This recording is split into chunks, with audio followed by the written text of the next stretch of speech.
Hello, very good morning to all the students. कैसे हाल चाल है आप सबके बच्चों? उम्मीद करता हूं आप सब लोग अच्छे होंगे। स्वागत है आप सभी का रवि शर्मा क्लासेस की एक और वीडियो में।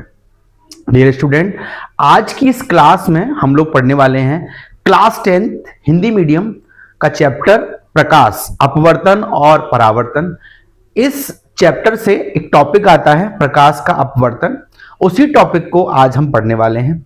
आज की क्लास में हम प्रकाश का अपवर्तन क्या है और प्रकाश के अपवर्तन के नियम क्या हैं, इन चीजों को पढ़ने वाले हैं। तो शुरुआत करते हैं जल्दी से टॉपिक की। सबसे पहले हम लोग डिस्कस करेंगे प्रकाश का अपवर्तन क्या है ना? किसे कहते हैं प्रकाश का अपवर्तन? प्रकाश का अपवर्तन, प्रकाश का अपवर्तन, है ना? तो देखो, सबसे पहले मैं आपको फिगर से ये बात क्लियर करता हूं बेसिकली होता क्या है इसमें। यहां कुछ टर्म्स में यूज करूंगा, है ना? उनको आप लोग विशेष ध्यान से समझिएगा, उन टर्म्स को विशेष ध्यान से समझिएगा।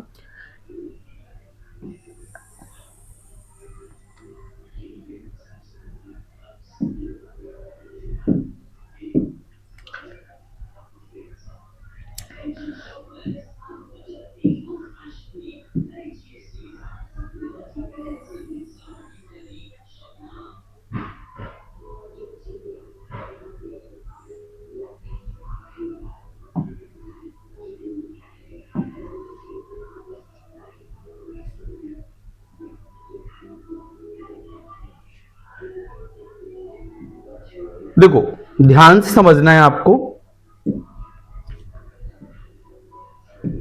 सबसे पहले मैंने एक लाइन ड्रॉ की है। बेसिकली ये लाइन एक सेपरेटिंग लाइन है जो ऊपर के मीडियम को नीचे के मीडियम से क्या करती है? सेपरेट करती है, यानी अलग करती है। यानी ऊपर का माध्यम अलग है और नीचे का माध्यम अलग है। यानी मैं यहां कह सकता हूं कि ये माध्यम N1 है,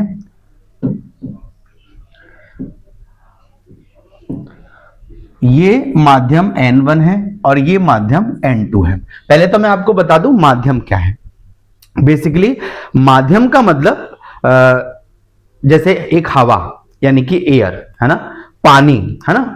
हवा, पानी, शहद, दूध, ये सारी क्या चीजें हैं? ये सारी की सारी चीजें हमारी माध्यम है ना? तो ऊपर का मीडियम यानी कि ऊपर का माध्यम अलग है, नीचे का माध्यम अलग है। यहां मैं दो वर्ड और यूज करूंगा, आप लोग समझे उनको। सबसे पहले हम बात करेंगे सघन माध्यम की, सघन माध्यम, और एक और है जिसको हम बोलते हैं विरल माध्यम। एक है हमारा विरल माध्यम। इन दो टर्म्स को मैं यूज करूंगा, एक है सघन माध्यम, एक है विरल माध्यम। समझे? नाम से समझिएगा।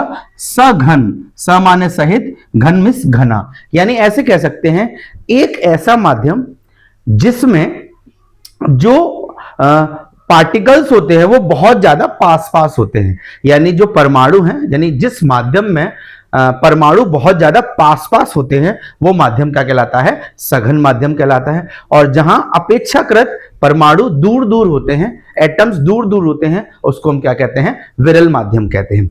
बेसिकली अगर साइंस की लैंग्वेज में मैं बात करूं, ये मैंने नॉर्मल सी डेफिनेशन बता दी आपको, साइंस की लैंग्वेज में बात करूं तो एक ऐसा माध्यम जिसमें प्रकाश की चाल कम होती है, यानी उसकी जो यूजुअल जो चाल है उसकी, उससे कम चाल जिस माध्यम में होती है वो क्या कहलाता है? आपका सघन माध्यम कहलाता है। और जिस माध्यम में प्रकाश की चाल तुलनात्मक रूप से अधिक होती है वो विरल माध्यम कहलाता है। तो जिसमें लाइट की स्पीड ज्यादा है वो विरल माध्यम है, जिसमें लाइट की स्पीड कम हो जाती है कंपैरेटिवली वो क्या कहलाता है? आपका सघन माध्यम। और नॉर्मली वर्ड में आप बात करो तो सघन माध्यम का है जिसमें पार्टिकल्स बहुत क्लोज होते हैं, और विरल माध्यम वो है जिसमें पार्टिकल्स कंपैरेटिवली दूर होते हैं। मैं आपको कंपैरिजन से बता देता हूं। जैसे एक एग्जांपल ले लिया हमने एयर, और एक एग्जांपल ले लिया हमने वाटर, यानी एक हवा ले लिया और एक पानी ले लिया। अब आप देखोगे दोनों में कंपैरिजन करो तो एयर के पार्टिकल दूर दूर होते हैं, यानी वायु में पार्टिकल्स दूर दूर होते हैं और पानी में पार्टिकल्स क्लोजली होते हैं, इसीलिए वो लिक्विड स्टेट में होता है, यानी कि द्रव अवस्था में होता है।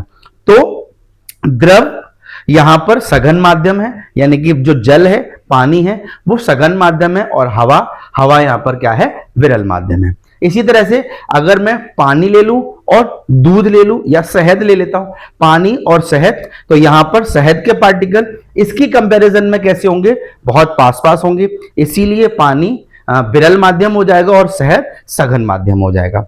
इन द सेम वे, जैसे मान लीजिए मैंने शहद ले लिया और मैंने कांच ले लिया, तो शहद में और कांच में कांच के पार्टिकल्स पास पास होंगे, तो ये सघन माध्यम हो गया, इसके पार्टिकल्स दूर दूर होंगे, है ना, कंपैरेटिवली दूर दूर होंगे, तो ये आपका क्या हो जाएगा, विरल माध्यम हो जाएगा। इसी प्रकार जैसे और ले लीजिए, मान लीजिए कि मैंने एक तरफ ले लिया कांच और मैंने एक तरफ ले लिया लोहा, तो लोहे में आप देखोगे लोहे के पार्टिकल्स क्लोजली होंगे, इसके कंपैरेटिवली दूर दूर होंगे, तो ये सघन हो जाएगा और ये विरल हो जाएगा, है ना। तो इस तरह से हम आइडेंटिफाई करते हैं सघन माध्यम और विरल माध्यम को।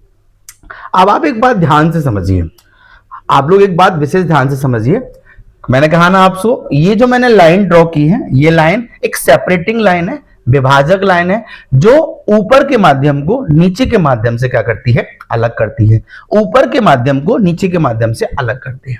अब मान लीजिए कि कोई एक लाइट की रे है, कोई एक प्रकाश की किरण है ना, कोई एक प्रकाश की किरण एक माध्यम से दूसरे माध्यम में, यानी यहां ये पूरा का पूरा एक ही मीडियम है ना, ये नीचे पूरा का पूरा मीडियम एक अलग है, तो एक मीडियम से दूसरे मीडियम में, यानी कि एक माध्यम से दूसरे माध्यम में जब कोई प्रकाश की किरण आती है, जब कोई प्रकाश की किरण आती है, तो वह अपने वास्तविक मार्ग से, तो वह अपने वास्तविक मार्ग से विचलित हो जाती है। विचलित का मतलब उसका जो मार्ग है वो डगमगा जाता है। इस घटना को हम क्या कहते हैं, अपवर्तन कहते हैं। मैं आपको फिगर से क्लियर करता हूं।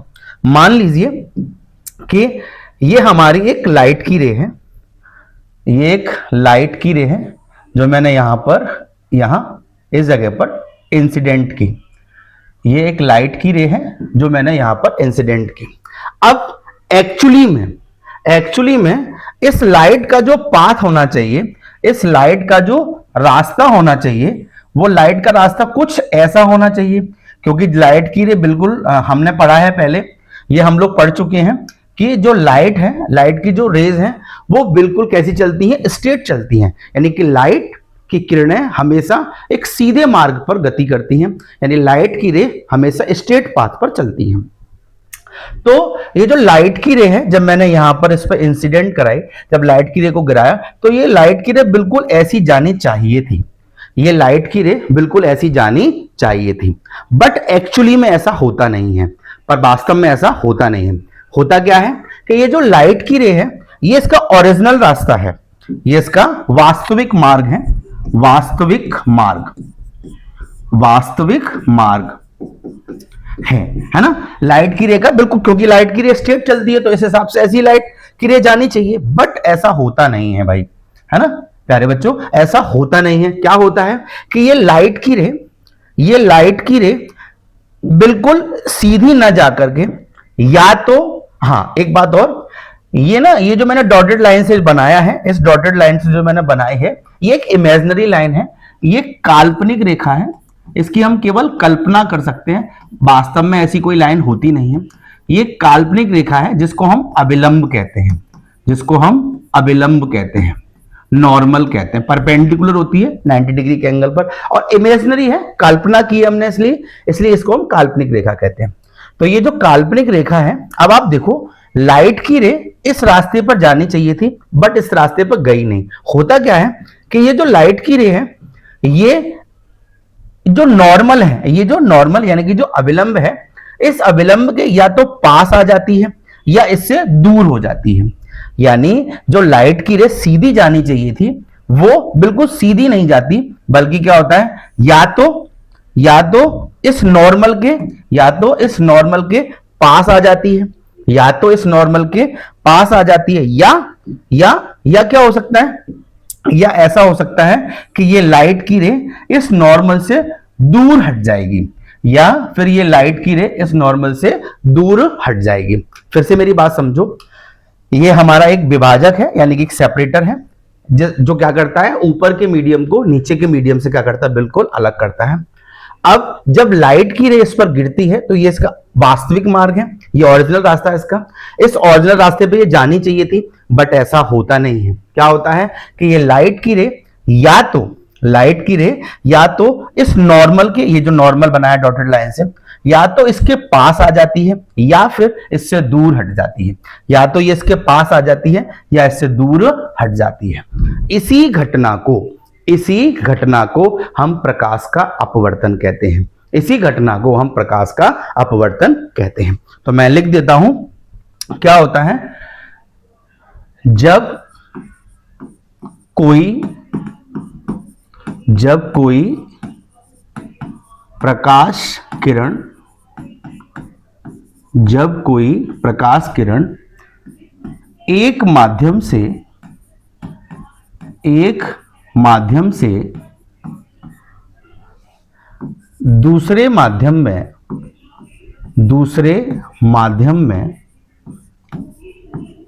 प्रवेश करती है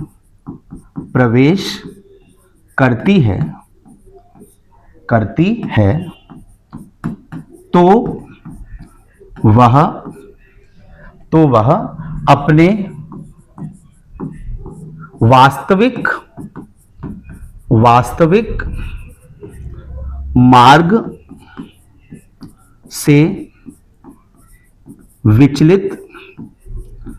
वह अपने वास्तविक मार्ग से विचलित हो जाती है।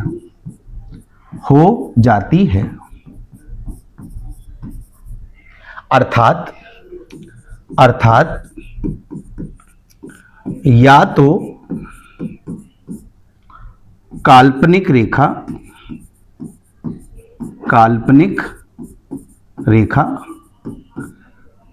जिसे हम अभिलंब कहते हैं, काल्पनिक रेखा अभिलंब की ओर झुक जाती है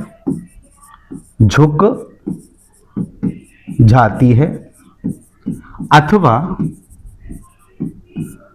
अभिलंब से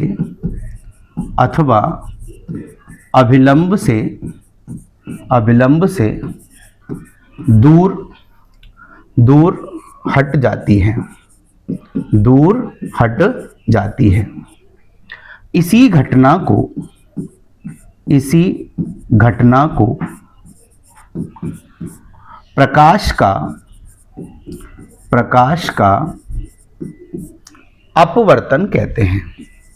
प्रकाश का अपवर्तन कहते हैं।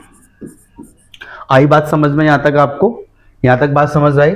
जब कोई प्रकाश किरण एक माध्यम से दूसरे माध्यम में प्रवेश करती है, यानी एक माध्यम से दूसरे माध्यम में जाती है, तो वह अपने वास्तविक मार्ग से, जो उसका ओरिजिनल रास्ता था, तो वह अपने वास्तविक मार्ग से विचलित हो जाती है। अर्थात या तो जो काल्पनिक रेखा है, ये जो काल्पनिक रेखा है, या तो इस काल्पनिक रेखा अर्थात अभिलंब की ओर झुक जाती है या अभिलंब से दूर हट जाती है। इसी घटना को हम प्रकाश का अपवर्तन कहते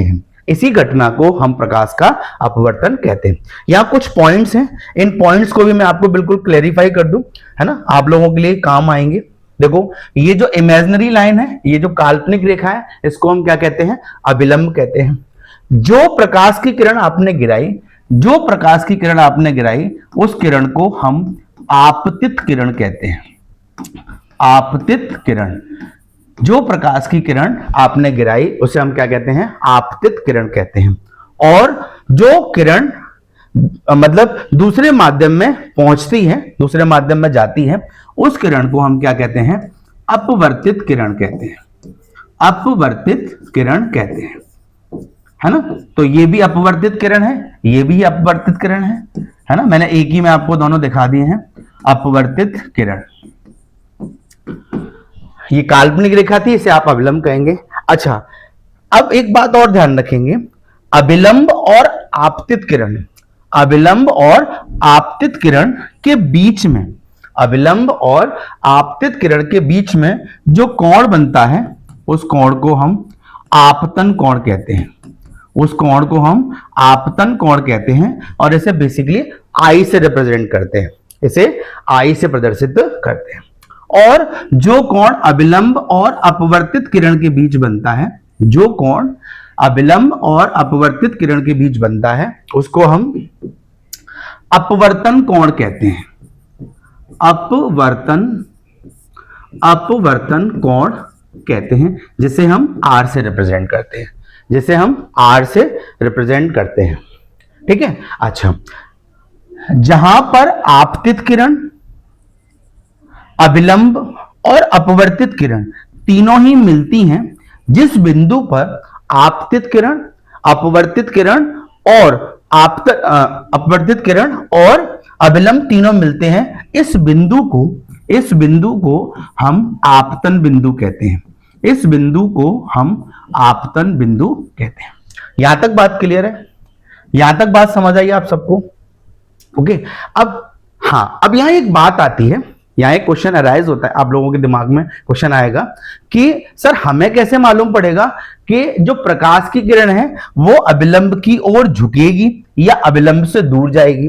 जो प्रकाश की किरण एक माध्यम से दूसरे माध्यम में आई वो अविलंब की ओर कब झुकेगी और अविलंब से कब दूर हटेगी, है ना? ये क्वेश्चन आपके दिमाग में अराइज होता है। चलो इस क्वेश्चन के डाउट को क्लियर करते हैं, ध्यान से समझेंगे। एक बार फिगर से मैं दोबारा से फिगर बना देता हूं।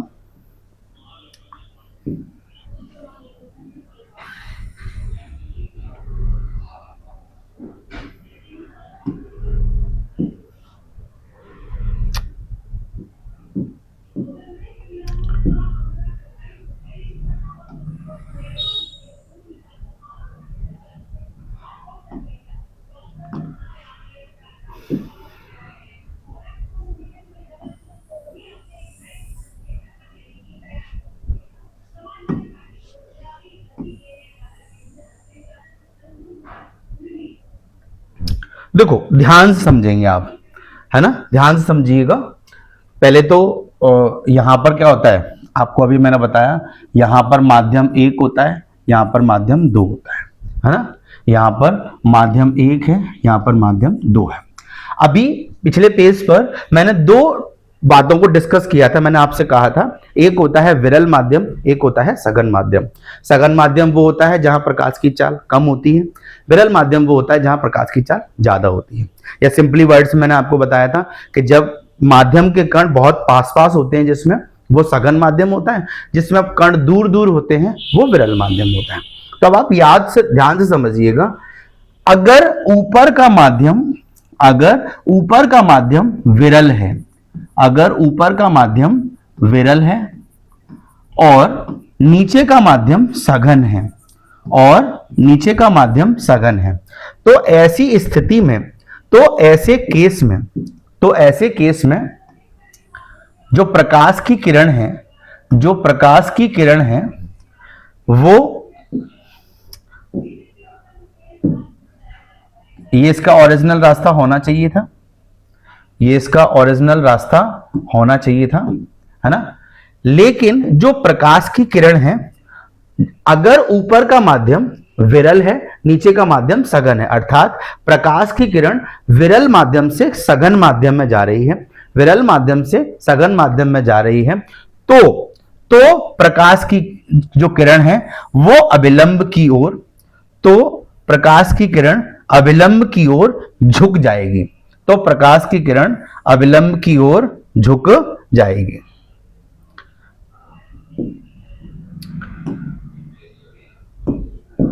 तो प्रकाश की किरण अविलंब की ओर झुक जाएगी, ठीक है ना?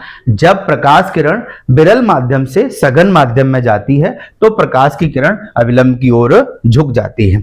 वहीं अगर ऊपर का माध्यम सघन है और नीचे का माध्यम विरल है, नीचे का माध्यम विरल है, ऊपर का माध्यम सघन है, नीचे का माध्यम विरल है,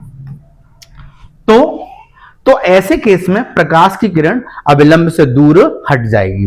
ऐसे केस में जब ऊपर का माध्यम सघन है, नीचे का विरल है, तो ऐसे केस में प्रकाश किरण अविलंब से दूर हट जाएगी। तो जब प्रकाश किरण सघन माध्यम से विरल माध्यम में जाती है तो वो अविलंब से दूर हट जाती है। मैं बना देता हूं, यह आपकी प्रकाश किरण आपतित किरण हो गई, यह आपकी आपतित किरण,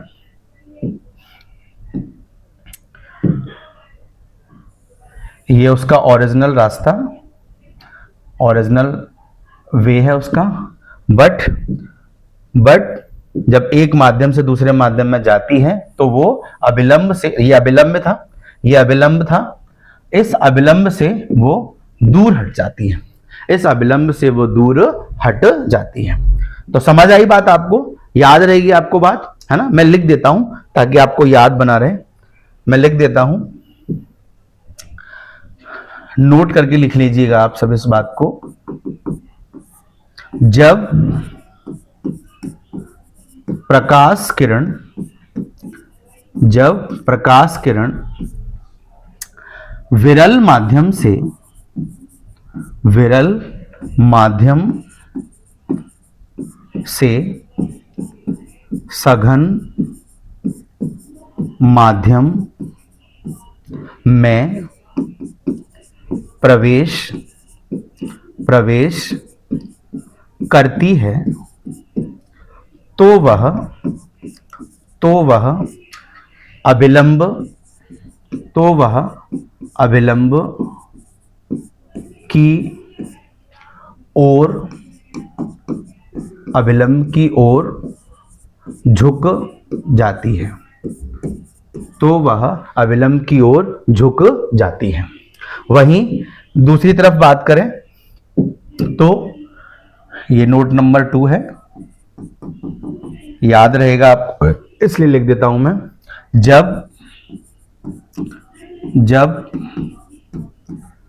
प्रकाश किरण सघन माध्यम से विरल माध्यम में प्रवेश करती है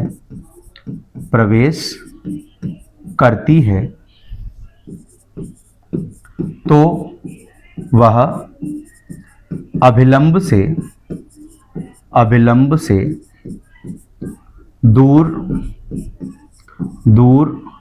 हट जाती है, दूर हट जाती है। समझ आई बात आप सबको, याद रहेगा। प्रकाश का अपवर्तन क्या है? प्रकाश का अपवर्तन, जब प्रकाश किरण एक माध्यम से दूसरे माध्यम में जाती है तो वह अपने वास्तविक मार्ग से क्या हो जाती है? विचलित हो जाती है, अर्थात या तो अविलंब की ओर झुक जाती है या अविलंब से दूर हट जाती है। इस घटना को हम क्या कहते हैं? प्रकाश का अपवर्तन कहते हैं। अब कब हटती है, कब दूर हट जाती है, कब पास आ जाती है, उसमें मैंने आपको बताया कि जब प्रकाश किरण विरल माध्यम से सघन माध्यम में जाएगी तो अविलंब की ओर झुक जाएगी, और अगर सघन माध्यम से विरल माध्यम में जाएगी तो वो अविलंब से दूर हट जाएगी। यहां तक बात क्लियर हो गई होगी आप सबको, यहां तक क्लियर हो गई होगी, है ना। अब हम बात करेंगे अपवर्तन के नियमों की। बहुत इंपॉर्टेंट टॉपिक है, बहुत इंपॉर्टेंट टॉपिक है, एग्जाम में अक्सर पूछा जाता है, एग्जाम में आपसे अक्सर पूछा जाता है, इसीलिए इंपॉर्टेंट लिखिएगा सभी। इंपॉर्टेंट टॉपिक है, बहुत इंपॉर्टेंट टॉपिक है अपवर्तन के नियम, अपवर्तन के नियम, है ना। 2 से 3 मार्क्स का आता है, 2 से 3 मार्क्स का एग्जाम में आता है आपके में। अपवर्तन के नियम लिखिए, अपवर्तन के नियम लिखिए, ध्यान से समझिएगा, है ना। फर्स्ट लॉ, 2 नियम है अपवर्तन के निम्न 2 नियम हैं, अपवर्तन के निम्न 2 नियम हैं। कौन कौन से 2 नियम हैं भाई? प्रथम नियम, प्रथम नियम, प्रथम नियम, इस प्रथम नियम को स्नेल का नियम भी कहते हैं, स्नेल का नियम भी कहते हैं। तो एग्जाम में डायरेक्टली आपसे क्वेश्चन पूछ लेता है कि स्नेल का नियम क्या है, स्नेल का नियम लिखिए। तो पहले आप समझिए इसको, है ना, इसको समझिए, है ना, फिर मैं बाद में लिखाऊंगा आपको। अभी मैंने आपको एक एग्जांपल के तौर पर बताया, फिगर हमने बनाया था कि जब कोई लाइट की रे एक मीडियम से दूसरे मीडियम में जाती है तो ये उसका ओरिजिनल रास्ता है ना, या तो वो ओरिजिनल रास्ते से यानी कि अभिलंब से झुक जाती है, अभिलंब की ओर झुक जाती है, या अभिलंब से दूर हट जाती है। तो यही मैंने आपको एक बात बताई थी कि आपतित किरण, ये आपतित किरण है, आपतित किरण है, ये अपवर्तित किरण है, अपवर्तित वर्तित किरण, और इसको हमने अभी बात की थी, ये अभिलंब है। तो यही मैंने आपको एक बात बताई थी, आपतित किरण और अभिलंब के बीच जो कोण बनता है उसे हम क्या कहते हैं, आपतन कोण कहते हैं, आपतन कोण कहते हैं। और अभिलंब और अपवर्तित किरण के बीच जो कोण बनता है उसे हम अपवर्तन कोण कहते हैं, अपवर्तन कोण कहते हैं। तो देखो सिंपल सी बात है, ये लॉ यही बताता है कि जो आपतन कोण है उसकी ज्या, ज्या का मतलब होता है मैथमेटिक्स में, टिग्नोमेट्री में आता है साइन, क्या है, साइन। इस नियम के अनुसार आपतन कोण की ज्या और अपवर्तन कोण की ज्या, आपतन कोण की ज्या और अपवर्तन कोण की ज्या का अनुपात एक नियतांक होता है। मैं लिख देता हूं उसको, लॉ कहता है हमारा, इस नियम के अनुसार, इस नियम के अनुसार आपतन कोण की ज्या, आपतन कोण की ज्या एवं अपवर्तन कोण, अपवर्तन कोण की ज्या का अनुपात एक नियतांक होता है, एक नियतांक, जिसे हम यहां एन से रिप्रेजेंट करेंगे, नियतांक होता है। और इस नियतांक को क्या कहते हैं, जिसे, जिसे एक माध्यम के सापेक्ष, एक माध्यम के सापेक्ष दूसरे माध्यम का, दूसरे माध्यम का अपवर्तनांक कहते हैं, अपवर्तनांक कहते हैं। अर्थात क्या मतलब है इसका, अर्थात, अर्थात साइन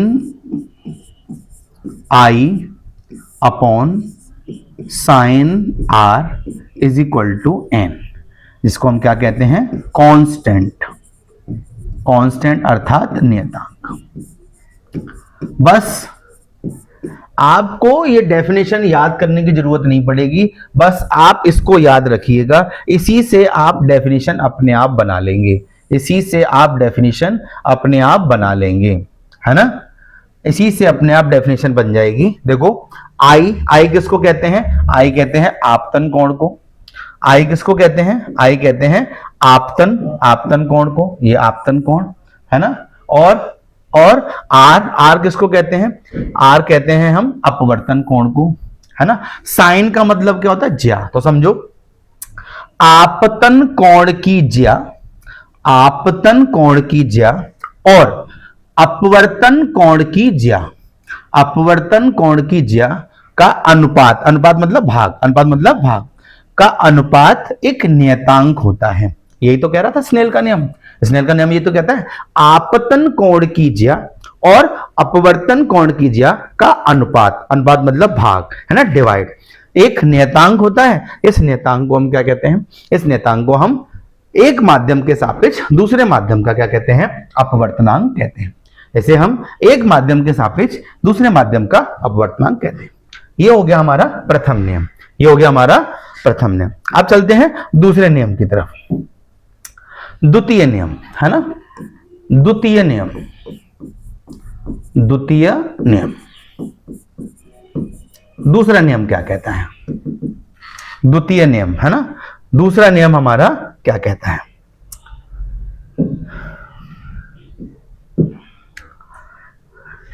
इस नियम के अनुसार, इस नियम के अनुसार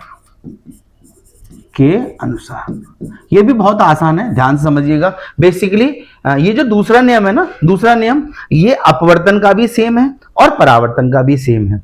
अपवर्तन में भी यही नियम है और परावर्तन में भी यही नियम है। क्या नियम कहता है? नियम कहता है आपतित किरण, अपवर्तित किरण और अपवर्तित किरण तथा ये है कौन? आपतन बिंदु। ये कौन है?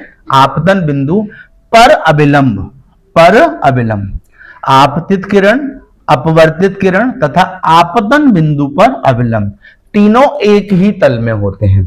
तीनों एक ही तल में होते हैं। आपतित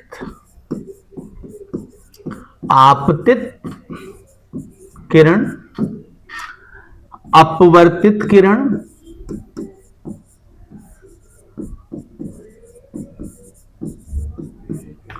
आपतन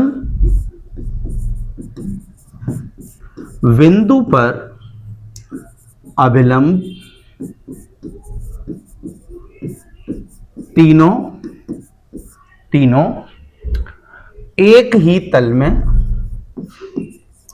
एक ही तल में होते हैं। बस सिंपल सी बात है ना। तो सेकंड नियम कहता है हमसे आपतित किरण, अपवर्तित किरण तथा आपतन बिंदु पर अभिलंब, आपतित किरण, अपवर्तित किरण तथा आपतन बिंदु पर अभिलंब तीनों एक ही तल में होते हैं। समझ आ गई बात आप सबको, है ना? यहां तक बात, मेरा पूरा टॉपिक समझ आ गया आपको। बहुत सिंपल सी बात थी। अपवर्तन क्या होता है? अपवर्तन में हमने क्या पढ़ा? जब कोई प्रकाश किरण एक माध्यम से दूसरे माध्यम में जाती है तो क्या होता है? तो वो अपने वास्तविक मार्ग से विचलित हो जाती है, या तो अभिलंब की ओर झुक जाती है या अभिलंब से दूर हट जाती है। इसी घटना को क्या कहते हैं? अपवर्तन कहते हैं। कब झुकती है, कब दूर हटती है? जब किरण विरल माध्यम से सघन माध्यम में जाएगी तो वो क्या होगी? अभिलंब की ओर झुक जाएगी। और अगर सघन माध्यम से विरल माध्यम में जा रही है तो वो अभिलंब से दूर हट जाएगी। उसके बाद हमने पढ़ा अपवर्तन के नियम। दो मोस्ट इंपोर्टेंट नियम है, एग्जाम में अक्सर आते हैं, 2 से 3 नंबर का क्वेश्चन बनता है, याद कर लीजिएगा। वैसे तो मैंने आपको बस छोटी सी ट्रिक बताई है, इस ट्रिक से ही आप पूरी की पूरी लैंग्वेज को लिख लोगे। मेरा ये दावा है आपको कि अब इसके बाद आप लोगों को ये लॉ कभी नहीं भूल पाएंगे आप लोग। बस एक बार वीडियो को रिपीट करके देखिएगा, ध्यान से देखिएगा, है ना। तो पहला नियम क्या था? स्नेल का नियम क्या था हमारा? कि आपतन कोण कीजिए और अपवर्तन कोण कीजिए, दोनों का जो अनुपात है वो क्या होता है? एक नियतांक होता है। इस नियतांक को हम क्या कहते हैं? अपवर्तनांक कहते हैं। दूसरा नियम क्या था? दूसरा नियम था हमारा आपतित किरण, अपवर्तित किरण और आपतन बिंदु पर अभिलंब तीनों एक ही तल में होते हैं। यहां तक क्लियर हो गया होगा आप सबको? ठीक है, तो बस याद रखना है आपको, और आपके 2 से 3 मार्क्स पक्के हैं 100%। ठीक है ना? मेरी बात सबको क्लियर हो गई? ठीक है, डन, ओके। मिलते हैं अगली वीडियो में एक नए टॉपिक के साथ। जब तक मेरे साथ बने रहिए। अगर वीडियो अच्छी लगी है लाइक कीजिएगा, शेयर कीजिएगा, सब्सक्राइब करिएगा, और हम मिलते हैं अगले टॉपिक के साथ अगली वीडियो में। जब तक के लिए बहुत बहुत धन्यवाद।